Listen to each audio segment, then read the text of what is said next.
بسم الله الرحمن الرحيم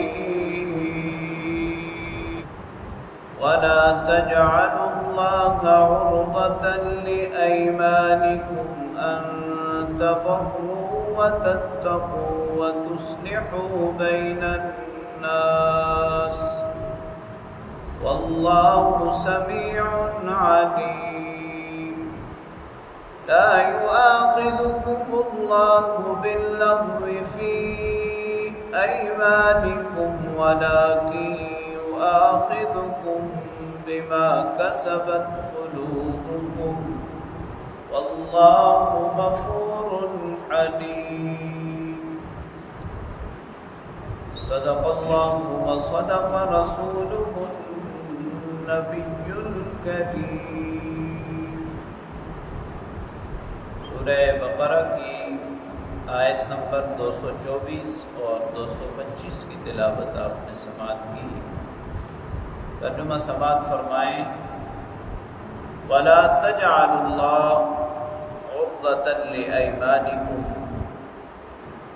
اللہ کے نام کو اپنی قسموں میں اس غرض سے استعمال نہ کرو ان تبروا وتتقوا وتصلحوا بین الناس، کہ تم نیکی، تقوی اور لوگوں کے درمیان صلح کرانے سے بچ سکو۔ واللہ سمیع علیم، اللہ تعالیٰ سننے والے جاننے والے ہیں۔ لا یؤاخذکم اللہ باللغو فی ایمانکم، اللہ تعالیٰ تمہاری لغو قسموں پر مواخذہ نہیں کرتے، وَلَكِنْ يُؤَاخِذُكُمْ بِمَا كَسَبَتْ قُلُوبُكُمْ، لیکن وہ مواخذہ کرتے ہیں ان قسموں پر جو تم نے دل کے ارادے سے کھائی ہوں۔ وَاللَّهُ غَفُورٌ حَلِيمٌ، اللہ تعالیٰ بخشنے والے ہیں، حلیم ہیں۔ ان آیات کریمہ کے شان نزول کے بارے میں بھی مفسرین کرام نے ایک دو واقعات بیان فرمائے ہیں۔ جیسے نعمان ابن بشیر رضی اللہ تعالی عنہ نے اپنی اہلیہ عبداللہ ابن رواحہ رضی اللہ تعالی عنہ کی بہن کو طلاق رجعی دی۔ اب وہ دوبارہ رجوع کرنا چاہتے تھے اور صلح کرنا چاہتے تھے، لیکن عبداللہ ابن رواحہ رضی اللہ تعالی عنہ نے قسم اٹھا لی کہ وہ ان سے بات نہیں کریں گے اور میاں بیوی کے درمیان صلح نہیں کرائیں گے۔ اسی طرح سیدنا صدیق اکبر رضی اللہ تعالی عنہ، ایک صحابی جن کا نام مستح تھا، ان کا خرچ اپنے ذمے لیے ہوئے تھے۔ مستح سے ایک غلطی ہوئی اور آپ نے قسم اٹھائی کہ آئندہ یہ ذمہ داری وہ ادا نہیں کریں گے۔ اللہ رب العالمین نے یہ آیت کریمہ نازل فرمائی کہ اپنی قسموں میں اللہ کا نام اس غرض سے استعمال نہ کرو کہ تم تقوی، نیکی اور لوگوں کے درمیان صلح کرانے، یعنی نیکی کے کاموں سے بچ سکو۔ یعنی کوئی بھی قسم جب تم اس طرح کی کھا لیتے ہو جس سے نیکی کا راستہ بند ہوتا ہے تو یہ اللہ رب العالمین کو پسند نہیں ہے۔ دوسری آیت کریمہ میں قسم پر مواخذہ کے اعتبار سے حکم ہے کہ جو لفظ قسم ہے اس پر مواخذہ نہیں ہوتا، ہاں دل کے ارادے سے جو قسم اٹھائی جائے اس پر مواخذہ ہوتا ہے۔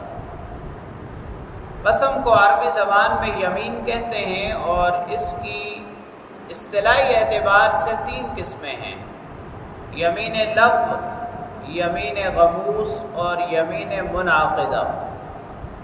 یمین لغو اس قسم کو کہتے ہیں کہ ماضی یا حال کے کسی ایسے امر پر آدمی قسم کھائے کہ اس کے مطابق تو وہ سچ ہو لیکن حقیقت میں وہ سچ نہ ہو۔ یمین غموس گویا کہ جھوٹی قسم ہے ماضی یا حال کے کسی بھی ایسے امر پر باوجود اس کو جانتے ہوئے جھوٹی قسم کھانا یمین غموس ہے۔ اور تیسری قسم ہے یمین منعقدہ۔ یمین منعقدہ مستقبل میں کسی کام کے کرنے یا نہ کرنے پر قسم اٹھانا ہے۔ تو کفارہ قسم صرف تیسری صورت میں ہے کہ کوئی آدمی قسم کھاتا ہے کہ میں یہ کام نہیں کروں گا، پھر اگر اس کام کو کر لیتا ہے تو قسم کا کفارہ ہے، یا میں فلاں کام کروں گا اور پھر نہیں کرتا تو اس پر کفارہ ہے۔ کفارہ قسم تین طرح قرآن کریم نے بیان کیا ہے۔ ایک تو یہ ہے کہ 10 مسکینوں کو کھانا کھلایا جائے، دوسرے 10 مسکینوں کو کپڑے پہنائے جائیں، اور اگر یہ دونوں کام نہ کر سکے تو پھر 3 روزے رکھ لیے جائیں۔